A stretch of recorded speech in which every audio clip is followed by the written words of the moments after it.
မိန်းကလေးတယောက်ကိုမိန်းမယုတ်တယောက်ကအဆက်ခွဲလိုက်တယ်အဲ့ဒီအချိန်မှာပဲသူ့ပိုက်ထဲကကလေးကစကားပြောလာပြီးစပွဲပေါ်ကကိတ်မုံနဲ့ပြန်လက်စားချေဖို့ပြောတယ်မိန်းကလေးလည်းစပွဲပေါ်ကကိတ်မုံကိုကောက်ကင်ပြီးအဲ့ဒီမိန်းမမျက်နှာပေါ်ကိုတုံဆိုင်မနေပဲပြစ်ပေါက်လိုက်တယ်ဒါကိုမြင်တဲ့ခင်မွန်းဖြစ်သူကသူ့ကိုအပြစ်ပေးဖို့စ조사ပေမဲ့မိန်းကလေးကပဲသူ့မျက်နှာပေါ်ကိုဝိုင်းနေတွေလောင်းချလိုက်တယ်ပြီးတာနဲ့မိန်းကလေးလည်းအဲ့ဒီပွဲကနေအမြန်ဆုံးထွက်ပြေးလာခဲ့တယ်သူ့နောက်ကိုခင်မွန်းတပည့်တွေကားနဲ့လိုက်လာတာကိုတွေးလိုက်တာနဲ့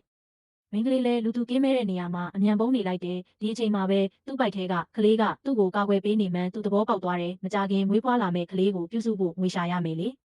ဒါနဲ့သူလည်းကလေးပေးတဲ့လမ်းညွှန်ချက်အတိုင်းရှယ်ယာဈေးကွက်ကိုသွားပြီးတန်ဖိုးကျနေတဲ့ရှယ်ယာတစ်ခုကိုသူ့ပတ်စံကုန်သုံးပြီးဝယ်လိုက်တယ်ပတ်ဝန်းကျင်ကလူတွေကတော့သူ့ကိုယူနေပြီလို့ထင်ကြတယ်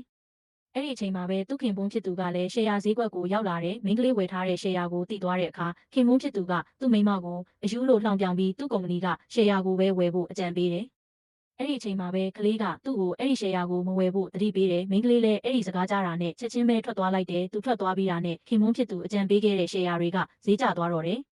ဒါကိုမြင်တဲ့ခင်မွန်းဖြစ်သူလည်းတုံ့လုပ်သွားတယ်မိန်းကလေးကတော့သူဝယ်ထားတဲ့ရှယ်ယာတွေတန်ဖိုးတက်လာမယ်လို့မျှော်လင့်ထားပေမဲ့၃ရက်ကြာတဲ့အထိဘာမှမထူးခြားလာဘူးကလေးကတော့စိတ်မပူဖို့နဲ့စောင့်နေဖို့နှစ်သိမ့်တယ်ပြီးတော့လေလံဆွဲပွဲတစ်ခုကိုတက်ဖို့ပြောတယ်ဒီကုမ္ပဏီကိုသာလေလံအောင်ရင်အနာဂတ်မှာအင်အားအကြီးဆုံးအမျိုးသမီးဖြစ်လာလိမ့်မယ်တဲ့ဒါနဲ့သူလည်းတွန်းဆုတ်မနေပဲဒေါ်လာ1 သန်းနဲ့လေလံဆွဲလိုက်တယ်အဲ့ဒီအခါပွဲတက်လာတဲ့သူတွေအားလုံးကသူ့ကိုလှောင်ပြောင်ကြတယ်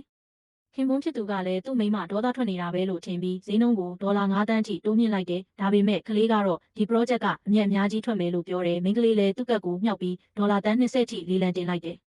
ဒီလောက်ကြီးမားတဲ့ဈေးနှုန်းကိုကြားတော့ခင်မွန်းဖြစ်သူကသူ့မိန်းမစီမှာပတ်စံမရှိဘူးလို့တေချာပေါက်ထင်နေတယ်ဒီလားဒါပေမဲ့ငွေကြေးစီးစစ်တဲ့အခါဝန်ထမ်းတွေကမိန်းကလေးမှာငွေအလုံးလောက်မရှိတာကိုလဲတွေ့လိုက်ရတယ်။ဘာလို့ရမှန်းမသိဖြစ်နေတဲ့အချိန်မှာပဲကလေးကတစ်စက္ကန့်အချိန်ပြန်ဆုပ်ပြီးရေတွက်လိုက်တယ်။အချိန်ပြည့်သွားတဲ့အခါမှာပဲသူဝယ်ထားတဲ့ရှယ်ယာတွေတဟုန်ထိုးတန်ဖိုးတက်လာတော့တယ်။နောက်ဆုံးမှာတော့မိန်းကလေးလည်းကုမ္ပဏီကိုအောင်အောင်မြင်မြင်ဝယ်ယူနိုင်ခဲ့တယ်ခင်မွန်းဖြစ်သူကတော့ဒါဟာမဖြစ်နိုင်ဘူးလို့အော်ဟစ်နေတဲ့မိန်းကလေးကတော့သူ့ကိုကူညီပေးတဲ့ဘိုက်ထဲကကလေးကိုအရန်ကျေးဇူးတင်နေမိတယ်